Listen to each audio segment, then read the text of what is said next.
কি মনে হয়? উস্কো খুস্কো চুল, পরনে ময়লা ছেঁড়া পোশাক, মুখভর্তি কালচে মেকআপ আর অযত্নের ছাপ।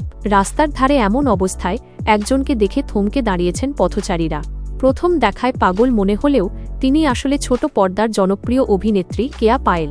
গ্ল্যামার আর আলোর ঝলকানি ছেড়ে কেন এমন রুক্ষরূপে ধরা দিলেন তিনি? তার এই অদ্ভুত পরিবর্তন দেখে কমেন্ট বক্সে বয়ে যাচ্ছে আলোচনার ঝড়। কেউ করছেন প্রশংসা, কেউ বা অবাক হয়ে প্রশ্ন করছেন কি হয়েছে তার। আসলে এটি কোনো বাস্তব জীবনের দুর্ঘটনা নয়। ছোট পর্দার তুমুল জনপ্রিয় এই অভিনেত্রী মূলত তার আগামী নাটকের চরিত্রের প্রয়োজনেই ধারণ করেছেন এই রূপ। অভিনয়ের প্রতি দায়বদ্ধতা আর চরিত্রের গভীরে ডুব দিতেই নিজেকে এমন অগোছালোভাবে মেলে ধরেছেন তিনি।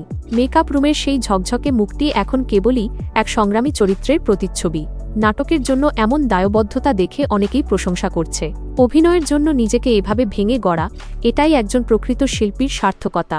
কেয়া পায়েলকে এমন লুকে আপনার কাছে কেমন লাগছে?